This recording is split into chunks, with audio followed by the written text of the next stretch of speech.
जब से यहाँ पर रह रहे हैं एक बार भी इन लोगों ने कुछ बताया नहीं है। घर भी हमने कर्जा लेके बनाया है, लेकिन इन लोगों ने हमें बताया नहीं है। नोटिस 26 तारीख नोटिस दिया था कि 1 तारीख को तोड़ेंगे, तो 1 तारीख को इनको फोर्स नहीं मिलेगी, इसलिए नहीं आए। 1 तारीख को ये आ जाए 5 तारीख तोड़ने के लिए। कम से कम हमें जमीन दे दे, हम खुद ही चले जाएंगे। अब हमें किराए तक के पैसे नहीं है। 6,000 कहाँ से देंगे? गरीब आदमी पेट भरने के पैसे नहीं, किराए के पैसे कहाँ से देंगे?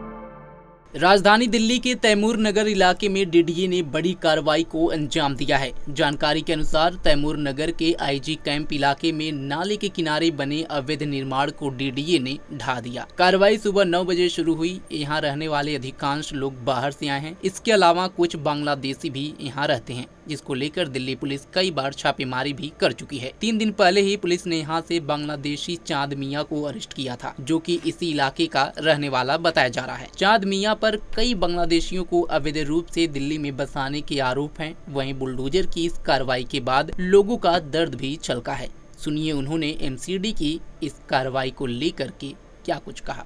साल हो गए जब से यहाँ पर रह रहे हैं, एक बार भी इन लोगों ने कुछ बताया नहीं है। घर भी हमने कर्जा लेके बनाया है, लेकिन इन लोगों ने हमें बताया नहीं है और एकदम से अचानक आए हैं। कोई चीज का टाइम नहीं दिया, कर्जा लेके घर बनाया है और यहीं पर हमारे पति आदमी सारे यहीं खत्म हो गए।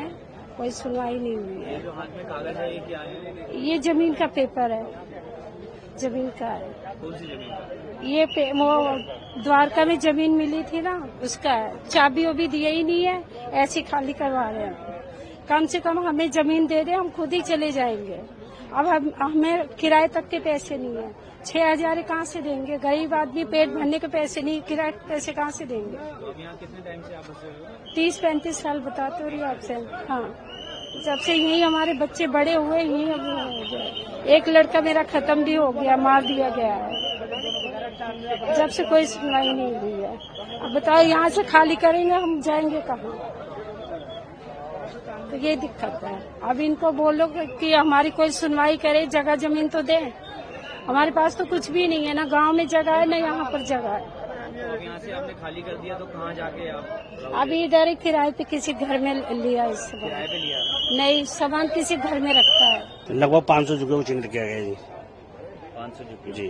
तो ये झुग्गियाँ कब से बनी हुई है? ये सन 80 से बनी हुई है यहाँ पर। सन 80 से बनी? जी, सन 80 से बनी हुई है। अच्छा, कितने लगभग परिवार यहाँ पर रहते नहीं, 82 बोट लिस्ट है मेरे पास। कितने लगभग परिवार रहते हैं यहाँ पर? यहाँ पर लगभग 450-500 घर हैं, 5,000 घर हैं यहाँ पर टोटल में। 5,000 घर जी। जिसमें से कितने 500 तोड़ी जा रही है? 500 तोड़ी जा रही है अभी। तो इसका नोटिस वगैरह आप लोगों को दिया? नोटिस 26 तारीख नोटिस दिया था कि 1 तारीख को तोड़ेंगे, तो 1 तारीख को इनको फोर्स नहीं मिलेगी, इसलिए नहीं आए। 1 तारीख को ये आ जाए 5 तारीख तोड़ने के लिए। तो क्या आप लोगों ने सारे मकान खाली कर लिए? अरे कुछ ने कर लिए, कुछ लोगों को रह रहे हैं, कुछ ने कर दिए खाली, हमने भी खाली कर दिया है। तो जिस तरह से हाईकोर्ट के भी ऑर्डर हैं डिमोलिशन के लिए, इस पर आपका क्या कहना है? अवैध मेरा नहीं, अवैध नहीं सर, इसको अवैध नहीं कहेंगे आप। अवैध तो पहले कहते अवैध इसको। आज यहाँ पर न्यूज चैनल से हाईकोर्ट को गुमराह किया गया है। ये अवैध नहीं है। जब बनी है तो डीडीए कहाँ थी? आज से पहले कहाँ से हो रही थी? 45 साल हो गए। डीडीए आज से पहले कहाँ से हो रही थी? कारपोरेशन आज से पहले कहाँ से हो रही थी? हाईकोर्ट कहाँ से हो रहा था आज से पहले? ये 2013 में हमें मकान अलॉटमेंट किए यहाँ से हटाने के लिए। 2013 अलॉटमेंट लेटर है मेरे पास। बपरोला और द्वारका में अलॉटमेंट लेटर मेरे पास है। बपरोला द्वारका में दिए थे हमें मकान 1644 लोगों को, जिनके पास डॉक्यूमेंट्स थे। 2007 की वोटर लिस्ट में नाम था, उन लोगों को 1644 लोगों को मकान अलॉटमेंट हुए। आज तक इन्होंने कब्जा नहीं दिया हमें। पैसे भी हमारे जमा है। जो जनरल कोटे से उनको 90,000 रुपये जमा है, जो एससी कोटे से उनको 2,000 रुपये जमा है। लोगों ने चलो एससी कोटे के 2,000 है, बाकी जनरल वालों को बेचारे कोई बिहार से, कोई कहीं से, कोई यूपी से, उन्होंने अपने मकान जगह बेची, गाँव की खेती बेची नहीं कि दिल्ली में रहेंगे, अच्छी शिक्षा बच्चों को दिलाएंगे। तो वो मकान हमें आज तक नहीं थे। बपरौला में खाली पड़े, खंडर हो गए मकान। बपरौला जाके देखो, नाले के ऊपर बने हुए बपरौला में, राजीव रतन आवास योजना के। वो आज तक मकान नहीं दिए, क्यों नहीं दिए गए? हम आरटीआई लगाते प्रोसीजर में गए, तुम्हारा 18 साल से प्रोसीजर में। हम नहीं कहते ना तोड़े झुकी तोड़े, हम तो कहते झुकी तोड़े, हम अच्छी जगह रहेंगे या नाले में फंसे या अच्छी जगह रहेंगे, बच्चों की शिक्षा देंगे। लेकिन कम से कम हमारा कब्जा तो दे, हमारा हक तो दे हमें। अलॉट हो गए थे? अलॉट हो गए थे। ये मेरे पास अलॉटमेंट है। ये मेरा कहो तो बैंक की रसीद भी दिखा सकता हूँ आपको, जो पैसे जमा करे मैंने, वो रसीद भी मेरे पास है। 1644 लोगों के पास है रसीद। पैसा भी जमा है।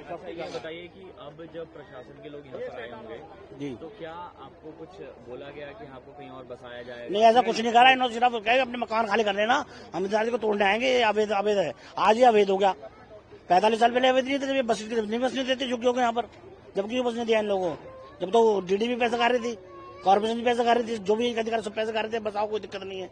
अच्छा, एक चीज और बताइए। नेता भी आ रहे थे, तो वोट लेंगे हम आपसे, आज कोई नेता नहीं आ रहा।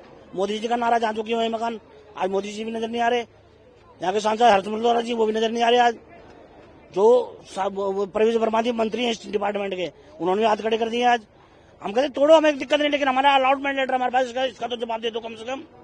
ये कहाँ से हमारे पैसे जमा है? 13 साल का ब्याज भी कितना बन गया होगा 90,000 के हिसाब से। तो अब ये बताइए कि आप लोग कहाँ शिफ्ट होंगे? अब देखो कहना कि मकान लेंगे, किराए पे मकान लेंगे। आज किराए के रेट भी हाई हो जाएंगे। आज जो कॉलोनी में आसपास जो कॉलोनियां हमारी वहाँ रेंट पे मकान लेंगे, आज वहाँ के रेट भी हाई हो गए। जहाँ रेंट में जाके रह सकते हैं। छोटे छोटे बच्चे स्कूलों में पढ़ रहे हैं, बच्चे अभी भी स्कूल गए हुए, उनको लेके आना, बच्चे निकलने नहीं दे रहे, पुलिस वाले भी निकलने नहीं दे रहे। बच्चों को स्कूलों से लाना है, पढ़ाई चल रही है बच्चों की, उसका हर्जाना कौन भुगतेगा?